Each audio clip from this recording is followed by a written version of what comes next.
We're learning more about the two suspects behind a deadly shooting rampage in San Bernardino, California. I'm Chris Martinez. The very latest on the investigation coming up. A mother says she had to run through fire with her two little children to get out of her home alive. I'll have that story coming up. The Madison County Sheriff's Office is investigating after a homeowner says a woman stole packages off of his front porch.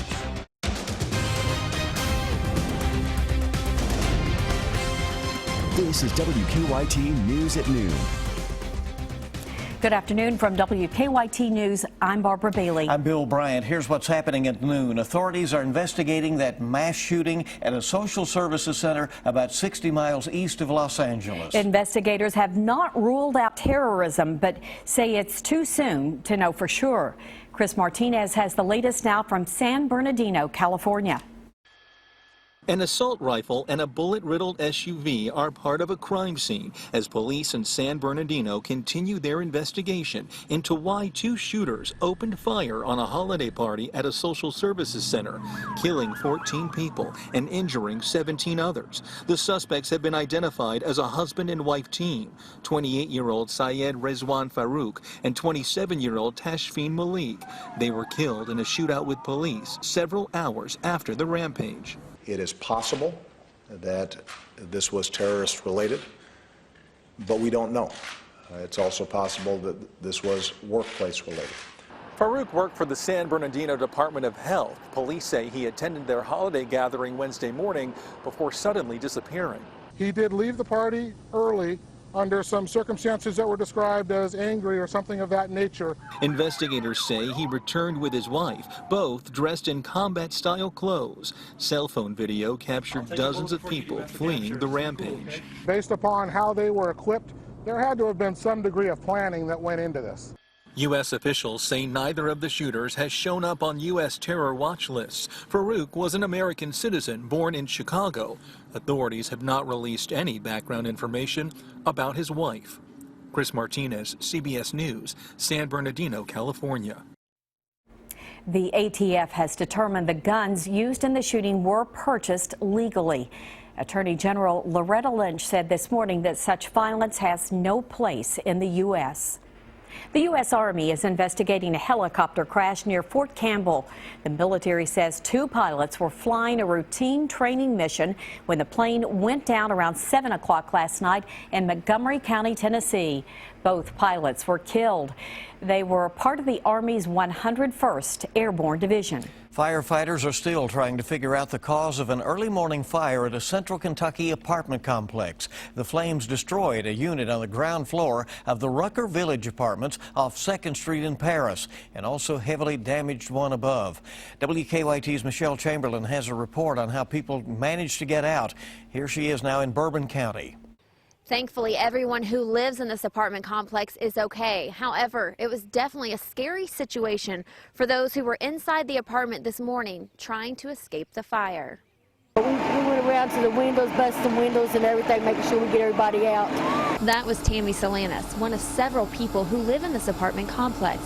The fire heavily damaged her upstairs unit. Officials say she should be able to move back in a couple of weeks.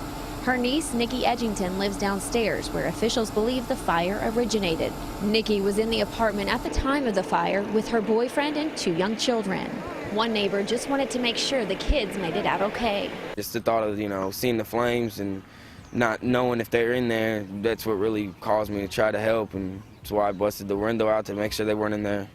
But Nikki, who didn't want to be on camera, says there's only one way out of the apartment, the front door. She said she had to run through the fire with her two children to get them out alive. She's thankful they are safe, but says her apartment is destroyed. Now the Red Cross has told that family they have a place for them to stay for the next couple of days. However, the family's not sure where they will be staying during the holidays. In Paris, Michelle Chamberlain, WKYT. Michelle, thank you. And fire officials say they were able to rescue several animals from the burning building as well. The cause of the fire is not known here at midday. Police have identified 2 people who were found dead inside a Central Kentucky home in a suspected murder-suicide. The Anderson County News reports that police received calls of possible shots fired in a home just outside of Lawrenceburg. And when police got there, they had to use an explosive device to get inside. There they found the bodies of Michael Steins of Lawrenceburg and Barbara Ann Lewis of Taylorsville. Autopsy reports are pending on both. Police are asking for your help finding a woman who they say stole Christmas gifts. This surveillance picture caught the woman in the act. Police say she stole gifts off a porch on Park Drive. That's off Jacks Creek in Richmond. WKYT's Hillary Thornton has the latest now on the search in this Crime Tracker report. Hillary? Thanks to some surveillance video, the Madison County Sheriff's Office has a picture and description for the woman and car they believe was used to steal some packages off of a front porch. The homeowner on Park Drive, which is just off of Jacks Creek, says the packages were some clothes ordered to be given as Christmas gifts. The woman accused of stealing those gifts caught on camera. The still shot shows the Christmas thief as well as her vehicle. A car sheriff's deputies are now looking for. A red passenger car. It appeared like it was missing a hubcap or maybe had a spare tire on the vehicle. Deputies say, unfortunately, this type of thing does happen, especially this time of year. They ask folks to be alert, and if you're not going to be home when a package is delivered, to try and make arrangements for it to be dropped somewhere else or have someone pick it up for you. If you see that vehicle or have any information about this, you're asked to contact the Madison County Sheriff's Office. In Madison County, Hillary Thornton, WKYT. Now, the homeowner says she hopes the woman in the surveillance is caught before anyone else falls victim to theft. The holiday shopping season is in full swing, but stores and customers are still getting used to the new chip cards. Credit and debit cards with chips are more secure than cards that are swiped. In October, it became law that if a store wasn't accepting chip cards, they'd have to take responsibility if there's a breach in security. If there's a big breach that somehow occurs, you're going to see people scrambling to get those terminals installed because they're going to be concerned. Now, most stores in Lexington have terminals to accept chip cards. On WKYT News at 6, find out why some stores in the U.S. are choosing to wait until after the holidays to use them.